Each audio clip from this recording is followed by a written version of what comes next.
First ever factory outlet Mukunda jewellery KPHB Kothapet Khammam Somajiguda Hanamkonda. నమస్తే రమగారు. నమస్తే జయ. రమగారు, సాధారణంగా మాట్లాడుకునేటప్పుడు బీరకాయ పీచు చుట్టరికాలు, అయితే ఎక్కడో దూరపు చుట్టరికాలు, ఇట్లాంటి మాటలు వింటుంటాం కదా. అసలు బీరకాయ పీచు చుట్టరికాలు ఏంటండి? అసలు ఆ మాట ఎందుకు వచ్చింది? దీని వెనకాల ఏమన్నా కథా కమామిషి ఏమైనా ఉన్నాయా? కథలు ఏముంటాయి? బీరకాయ పీచు అంటే మన అమ్మమ్మ చెల్లెలు కూతురు కొడుకు వాళ్ళంతా మనకి పిన్నులు మామయ్యలు అవుతారు కదా.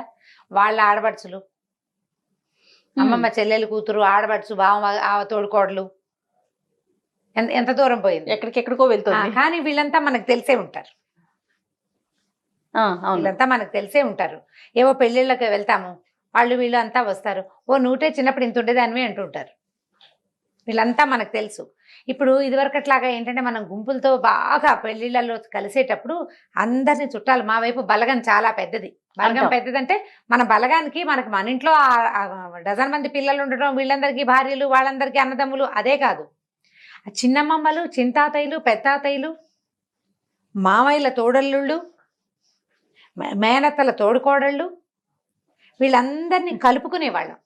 అదంతా పెద్ద బలగం. వాళ్ళంతా కూడా మనకు అవసరానికి సహాయాలు చేసేవాళ్ళు. ఉమ్మడి కుటుంబాలు ఉండేవి. వాళ్ళ ఇంట్లో పెళ్ళుంది అనుకో, ఒక ఇంట్లో పెళ్ళుంది, ఈ రెండో ఉమ్మడి కూడా వాళ్ళతోటి సంబంధం కలిగిన 10-12 కుటుంబాల వాళ్ళు పోయి అక్కడ పడి పనిచేసేవాళ్ళు. అవును, చుట్టరికాలు దూరం అయినా కూడా పనులు పాటలు నడిచేవి. వీళ్ళకి ఏదైనా అవసరం అయితే వాళ్ళంతా వచ్చేవాళ్ళు. ఆ ఇంట్లో బాగా పనిచేయగలిగే వాళ్ళు, సమర్థులు, కొంతమంది ఏమో ఏమంటే మేనేజ్మెంట్ స్కిల్స్ ఉన్నవాళ్ళు, ఈవెంట్ మేనేజ్మెంట్ చేయగలిగిన వాళ్ళు, పెళ్ళిళ్ళకి దగ్గరుంటే ఫలానా పెద్దబాబు, మా పెద్దక్కయ్య గారు పెద్దబ్బాయి అన్ని పనులకి బ్రహ్మాండంగా చేస్తాడు. పెద్దబాబు ఉంటే చాలా ధైర్యం, వాడు హ్యాండిల్ చేస్తాడు అన్ని రకాలు. వంట వాళ్ళని హ్యాండిల్ చేసేస్తాడు, పెళ్లి మండపాన్ని హ్యాండిల్ చేసేస్తాడు, ఏదైనా తగాదా వస్తే దాన్ని హ్యాండిల్ చేస్తాడు. ఫ్యామిలీకి ఒకరు ఉంటారు కదా అట్లా ఉంటారు కదా. అట్లా హ్యాండిల్ చేయగలిగే చుట్టాలని పట్టుకుంటాం. వాళ్ళు మనకు దూరమైనా సరే వాళ్ళతో క్లోజ్ రిలేషన్ మెయింటైన్ అవుతుంది. మా ఊరు పల్లెటూరు కదా. పల్లెటూరు అంటే కొంతమంది కజిన్స్ కలిసి ఉండేవాళ్ళం. మా అమ్మ నాన్నకి సొంత వాళ్ళు లేరు, కానీ ముత్తాత గారి కజిన్స్ మేమంతా ఒకే కుదుట్లో వాళ్ళం, ఒక చోటే ఉండేవాళ్ళం. మా పెద్దమ్మ ఒక ఆవిడ, మా పెద్దమ్మ, 2 పెద్దమ్మలు అన్నదమ్ములకే ఇచ్చారు. వాళ్ళ తమ్ముడు, వాళ్ళకు కూడా సవితమ్ముడట, ఆయన ఓన్ బ్రదర్ కాదు, బాబురావు మావయ్య, చిట్టుకుడూరికే మావయ్య ఆయన. మాకు కనీసం 4-5 తరాల వారుంది వాళ్ళతోటి. మావయ్య అని వెళ్ళిపోవటం ఆయన దగ్గరికి, ఆయన ఆయన కబుర్లు చెప్పేసుకోవటం, పెళ్లి సంబంధాలు చెప్పేయటం. ఎన్ని తరాల వారుంది. బీరకాయ పీచు చుట్టరికమే అది.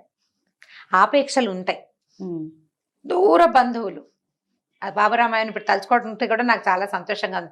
స్వర్గస్థులు అయ్యారు కానీ చాలా ఫ్రెండ్లీయో. పెళ్లిలో ఆయన ఉంటే సందడి, చాలా బాగా మాట్లాడేవారు, అందరినీ పలకరించేవాళ్ళు. అలా మన కుటుంబాల్లో కూడా ఉండే ఇంత దూరపు చుట్టరికాన్ని బీరకాయ పీచు చుట్టరికాలు అంటారు. మన కుదురుని, మన మొదలుని వెతుక్కోవటం, దానికి ఈ బీరకాయ పీచులు చాలా హెల్ప్ చేస్తాయి. నిజం అండి, అది తెగదు. బీరకాయ పీచు తెక్కండా ఉంటుంది, దానికి సంతోషం వస్తుంది. బీరకాయని ఒలిచామనుకో, దాని మొదలు ఒక దారం ఉంటుంది, అది ఇలా ఇలా ఇలా ఇలా అల్లుకుంటూ చివరి దాకా వస్తుంది. దీని మొదలు కనుక్కోలేం మనం, అల్లికగా ఉంటుంది. కావాలంటే ఎండిన బీరకాయలు, నేతి బీరకాయలతో ఒళ్ళు దొంకునే అలవాటు ఉన్న వాళ్ళు బీరకాయ పీచుతో బాడీ స్క్రబ్ గా పనిచేస్తుంది. అవును, అలవాటు ఉన్న వాళ్ళు చూడండి, ప్రయత్నం చేసి. అసలు దాన్ని విడదీయలేమన్నమాట. అలా విడదీయరాని సంబంధాలు కలిగి ఉండటాన్నే బీరకాయ పీచు చుట్టరికం అంటారు. ఎక్కడో బీరకాయ పీచు అంటే దూరం అని చెప్పటం, కానీ వదలలేమని చెప్పడం అన్నమాట. వదలలేని, వదిలించుకోలేని సంబంధం అది. వాళ్ళతోటి ఏవో కొన్ని ఎమోషన్స్ కలిసి ఉంటాయి. వాళ్ళు ఏదో ఒక సందర్భంలో మనకు సహాయం చేసి ఉంటారు. మనం ఇదివరకు చిన్న ఊళ్ళ నుంచి పెద్ద ఊళ్ళకి వైద్యాలకు వచ్చేవాళ్ళు, పెళ్లి సంబంధాలకు వచ్చేవాళ్ళు. ఈ ఊళ్ళో పెళ్లి సంబంధం చూడాలంటే ఇక్కడ మన చుట్టాలు ఉండదు. ఇలా బీరకాయ పీచు చుట్టరికం వాళ్ళ ఇంటికే వెళ్ళి మా పిల్లకి ఫలానా సంబంధం చూస్తామంటే వాళ్ళ ఇంట్లో ఉండి ఆ పూట వాళ్ళు కూడా మనతో పాటు ఆ పెళ్లి సంబంధానికి వచ్చి వాళ్ళు మనకి క్లోజ్ అయిపోలా. మన పిల్ల పెళ్లినాడు హెల్ప్ చేసిన వాళ్ళు మనకి క్లోజ్ కాదు, ఎప్పటికీ గుర్తుంటారు. ఒక అనారోగ్యానికి ఇక్కడ ఏదో అప్పట్లో ఉస్మానియా హాస్పిటల్లోనూ అక్కడ నిమ్స్లోనూ చూపించుకోవడానికి తిరిగేవాళ్ళు. ఈ ఊళ్ళో దూరపు చుట్టాలున్నా సరే వాళ్ళ ఇంట్లో ఉండి, హాస్పిటల్లో ఒక మనిషి ఉంటే ఇక్కడ వీళ్ళింటో పొద్దున్నే స్నానం చేసి బాకులు, అప్పుడు ఇంతంత అవసరాలు ఏమనే అంత అన్నం పెట్టించుకున్న పేషెంట్ కోసం పోయేవాళ్ళు ఉస్మానియాకి బస్సుల్లోనే. అప్పుడు ఇంత కార్లా, ఇంత ట్రాన్స్పోర్టేషన్ దాకెందుకు రమ్మగారు. మొన్నటి వరకు కూడా మనం ఇరు రాష్ట్రాలు విడిపోక ముందు ఈ పాస్పోర్ట్లు కానీ వచ్చినా మనలాంటి ఇక్కడ ఉండే వాళ్ళ ఇళ్లలో ఉండేవాళ్ళే కదా. ప్రతి పనికి మనం ఈ బీరకాయ పీచు చుట్టరికాల్ని ఇది వరకు వాడుకునేవాళ్ళు. అవును. ఇప్పుడు ఏమయ్యామంటే మనం ఫస్ట్ కజిన్స్ ని కూడా మర్చిపోయే దుస్థితిలోకి వచ్చాం మనం. ఎస్, దాన్ని కాపాడుకోవాలి కదా. 100%. మీకు మాకు చుట్టరికం ఏమిటంటే చుట్టరికం ఉండక్కర్లా. మనమంతా ఒక ఊరి వాళ్ళం, ఒక కుదుట్లో వాళ్ళం. మనం ఒక కుదుట్లో వాళ్ళం అని చెప్పుకుంటాం కదా ఆ మాట. మన తాతలు ముత్తాతలు అన్నదమ్ములు వాళ్ళది మంది ఒకే ఇంటి పేరు. అవును. వాళ్ళు ఎవరో మనకు తెలీదు, కానీ వాళ్ళు మనవాళ్ళేనన్న భావన ఉంటుంది. అవసరమైతే సహాయం చేసుకుంటాము, దానికోసం ప్రయత్నం చేయాలి కదా. అయితే దీన్ని మనం తెలుగులో బీరకాయ పిచ్చి అంటామా, బాదరాయణ సంబంధం అంటారు. ఇప్పుడు బీరకాయ పిచ్చి సంబంధం లాంటిది బాదరాయణ సంబంధం. ఇప్పుడు బీరకాయ పిచ్చికి మనకి ఎక్కడో ఒక సంబంధం ఉండాలి కదా. బాదరాయణ సంబంధానికి ఎక్కడా సంబంధం ఉండక్కర్లేదు, చాలా పెక్యూలియర్ సంబంధం చెప్తారు. ఆ కథ చెప్తాను. ఓకే అండి. ఒక ఆయన బండి వేసుకుని ఓ ఊళ్ళోకి వెళ్ళాడు. బండి వేసుకుని వెళ్తే సరే ఓ ఇంటి ముందు ఆపాడు. మధ్యాహ్నం వేళ అయింది, భోజనాల వేళ. సరే ఏం చేశాడు, బండి కొంచెం నీడలో ఆపి బండి నుంచి ఎడ్లను విప్పి చెట్టుకేసి కట్టేశాడు. కట్టేసి ఆ ఇంటి వైపుకి లోపలికి వెళ్ళాడు. వాకిట్లోనే అప్పట్లో ఇళ్ళు ఎలా ఉండేవి, కొంచెం వాకిలి కొంచెం దూరం ఉండి, అంటే ఏమన్నా ఆవరణ కాస్త బాగుండి వెనక్కి ఇళ్ళు ఉండేవి. ఒకవేళ పూరిపాక అనుకో, పూరిపాక అంటే మరిగా తాటాకుల ఇల్లు అనుకో, ఇట్లా పంచలాగా దించి వాకిట్లో అరుగులు ఉండేవి కదా. అవునండి, అవును. ఆ అరుగు మీద ఆ ఇంటి ఓనర్ రైతు ఒక ఆయన కూర్చుని ఉన్నాడు. ఈయన పోయి ఆయన పక్కన కూర్చున్నాడు. ఆయన ఏమనుకున్నాడు, వచ్చిన ఆయన చుట్టాలైన భార్యకు చుట్టాలు కాబోలు అనుకున్నాడు. కూర్చున్నాడు. ఇంతలో ఏమైంది, ఆవిడ బయట నుంచి వచ్చి లోపల నుంచి వచ్చింది ఆయన భార్య. ఏమయ్యా వంట అయిపోయింది, స్నానం చేస్తావా అని కేకేసింది. కేకేసేసరికల్లా సరే ఆయన పదండి స్నానం చేద్దామన్నాడు ఆ ఓనరు, ఆ ఇంటి ఆయన. ఈ కొత్తగా వచ్చిన ఈయన ఇద్దరు కలిసి చెరులో వెనకాల నూతి దగ్గరికి వెళ్ళారు. కాసిన వేడి నీళ్ళు ఏవో తోడు అక్కడ పెట్టబడి ఉన్నాయి. కాస్త అంటే కాగులో నీళ్ళు పొంతల్లో నీళ్ళు ఉంటాయి కదా, అలాగే ఓ గంగాళంలో ఉన్నాయి. చెరుకో 4 చెంబులు పోసుకున్నారు, స్నానం చేశారు. ఆయన భార్య వచ్చి ఆయనకు తువ్వాలు అందిస్తూ ఈ వచ్చిన చుట్టాలు ఆయన కూడా ఓ తువ్వాలు అందించింది. ఈయన ఒళ్ళు తొలుచుకున్నాడు. ఆ అంగవస్త్రం తడిసిపోయింది కదా స్నానం చేసరికి, అది పిండి ఆ పక్కన ఆరేశాడు. భోజనానికి రండి అన్నారు. సరే ఈయన పోయి కూర్చున్నాడు. ఇద్దరు వెళ్ళారు లోపలికి. ఆవిడ 2 విస్తరాకులు వేసింది. ఆకులు అరటాకులు విస్తరాకులు వేసుకుని పల్లెటూళ్ళలో కంచాలు పెట్టుకునే గోలే ఉంది. చుట్టం ఎవరైనా వస్తే గబుక్కున కంచాలు పెట్టకుండా ఆకులు వేసుకునేవాళ్ళు. దొడ్లో ఏవో ఉంటాయి అరిటాకులు అవిను, లేకపోతే మర్రాకులు కుట్టుకునేవాళ్ళు, బాదం ఆకులు కుట్టుకునేవాళ్ళు, కుట్టుడాకులు విస్తళ్ళు దొరికేవి. అప్పట్లో పద్ధతులు అవే కదా. 2 ఆకులు వేసింది, అన్నం పెట్టింది, చక్కగా వడ్డం అయింది, భోజనం అయిపోయింది. భోజనం చేశారు. ఆ ఇద్దరు వచ్చి ఏదో ఆ మాట ఈ మాట, ఊళ్ళో పంటలు ఎట్లా ఉన్నాయి, ఈ ఏడాది వానలు ఎట్లా ఉన్నాయి, ఏమిటి అని సంగతి సందర్భం అన్నీ మాట్లాడుకున్నారు. వాకిట్లో వచ్చారు. అన్నం బాగా భోజనం చాలా బాగుందమ్మా, వంట చక్కటి చెయ్యింది, ఇది ఎంతో బాగుందమ్మా అన్నాడు వచ్చిన చుట్టాలు ఆయన. బాగుంది.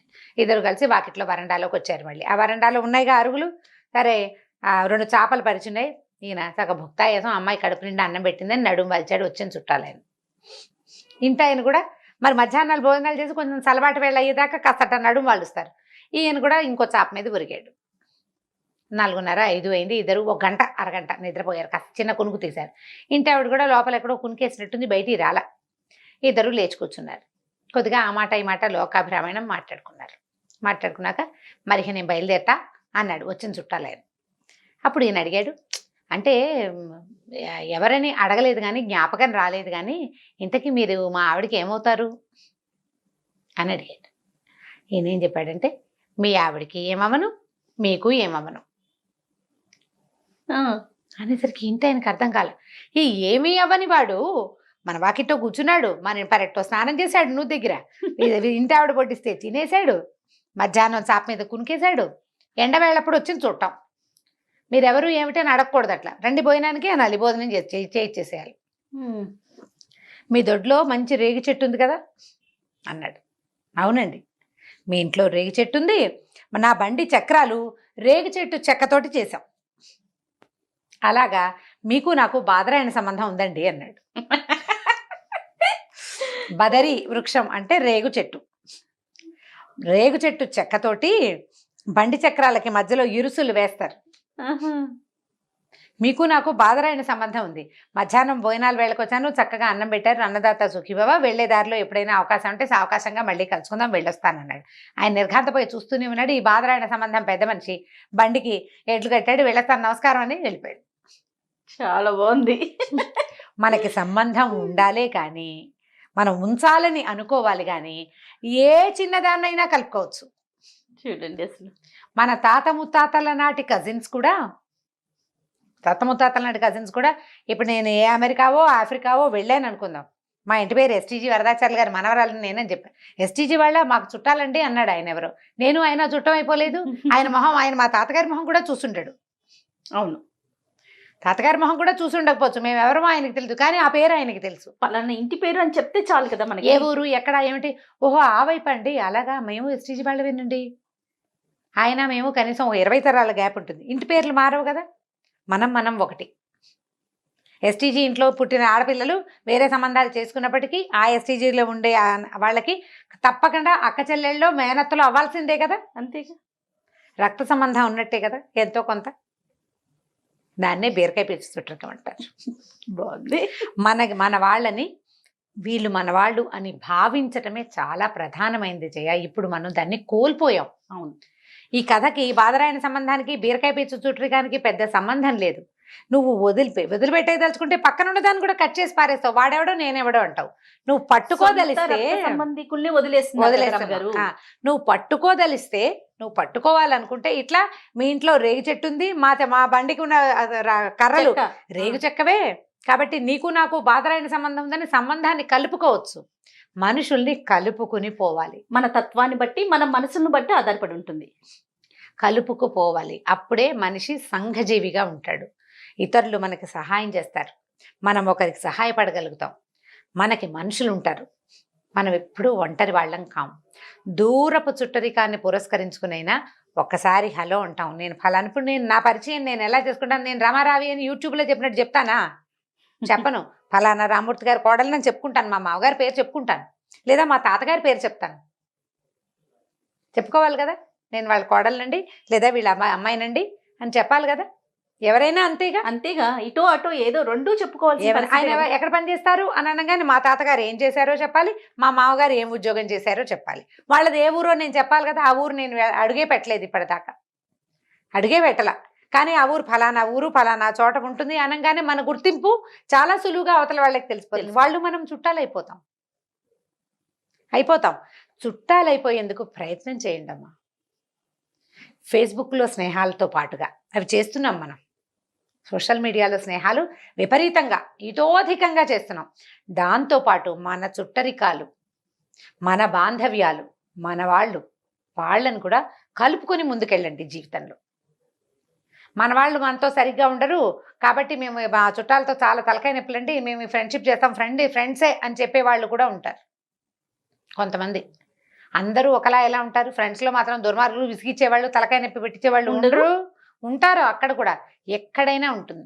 ముందు మనము అనే దాన్ని, మన గ్రూపుని ఉంచుకోవాలి, మన వాళ్ళని మనతో పాటు ఉంచుకోవాలి. వాళ్ళకి హలో అని చెప్పగలిగే అంత మాత్రం అయినా నేను ఫలానా వాళ్ళని, మేము ఫలానా వాళ్ళం, ఫలానా ఊరి వాళ్ళం అని చెప్పుకోవాలంటే మన మొదళ్ళు మనకి తెలియాలి. అది తెలుసుకోండి. అప్పుడు ఎంత బీరకాయ పీచు చుట్టరికమైనా వాళ్ళతో మనకి కొంత రేపో ఏర్పడుతుంది, ఎంతో కొంత. సత్సంబంధాలు కొనసాగుతాయి. రైట్ రామ్ గారు, నమస్తే జయ. ఈ వీడియో కనుక మీకు నచ్చినట్లయితే లైక్ చేయండి, షేర్ చేయండి. మరిన్ని వీడియోస్ కోసం మా ఛానల్ని సబ్స్క్రైబ్ చేసుకోండి.